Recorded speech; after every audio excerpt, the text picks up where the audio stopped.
Gather closer, children, and I will tell you a tale of two bills involving the best of spending and the worst of spending. And let me give away the ending now. They're the same bill.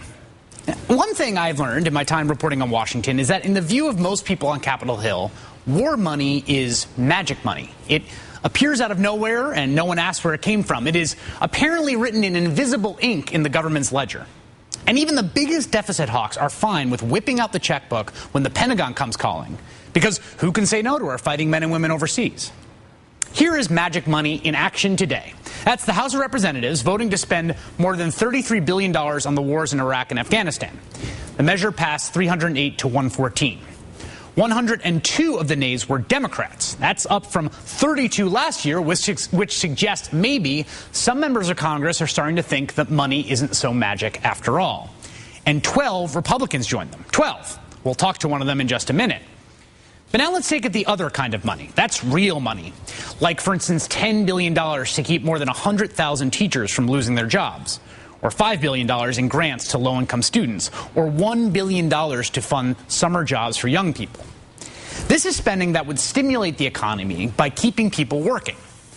But you see, in Washington, that kind of spending involves real money, which means you have to find a way to pay for it, either through increased revenue or cuts to programs elsewhere.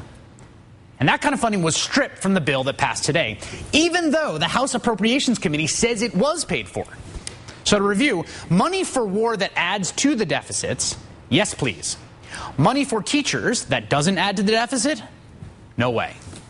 Maybe we should just create a division of the Marines that teaches math to fifth graders. Joining us now is Republican Congressman Jason Chaffetz of Utah. He was one of the 12 Republicans who voted against the war funding tonight. Congressman, thank you so much for your time tonight. I'm really glad you're here. Hey, thanks for having me. I appreciate it.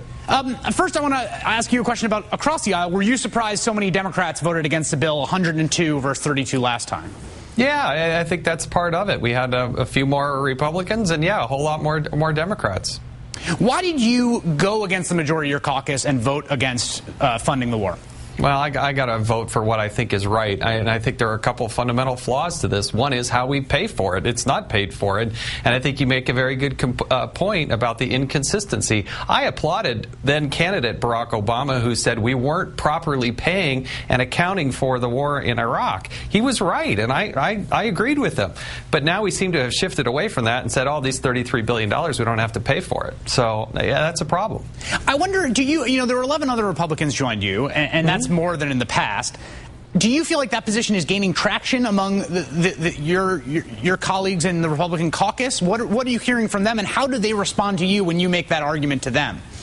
Well, I make the argument that, look, this is a good conservative position, and I think a lot of them are very hesitant to be perceived as being anything but tough on the war on terror. And I've tried to argue, look, we have been very successful over the last 9 years, and it's hardly a cut-and-run strategy to say, hey, it's time to bring our troops home from Afghanistan. It's the longest war in the history of the United States, for goodness sake. So, we're making that argument, and people like George Will and other notable conservatives are also taking this viewpoint. So I hope it gains traction. You can still be the tough guy, but want to bring your troops home. I think they are still consistent, and that's the right way to go. I want to talk about that. This fear of being sort of weak on defense or cutting funding for the troops, which is usually how it's sort of put in sound bites.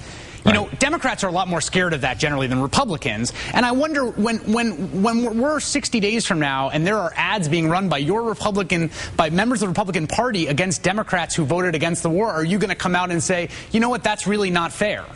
No, I'll say it on national television. I don't think that's fair. I think it's a good conservative position to say that this war and this way that it's being fought is just not the right thing to do. You ought to go big, go with everything you have, and go play to win, or you bring your troops home.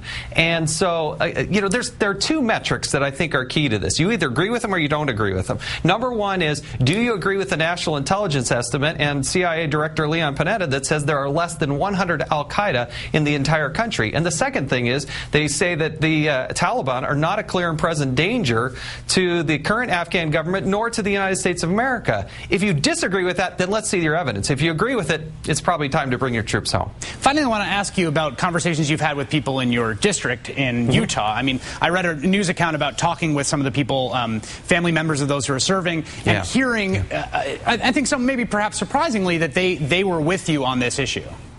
You know, since I was fortunate enough to come into office here, we've had two Marines and two soldiers who have lost their lives. I called their parents and I told them how I was going to vote.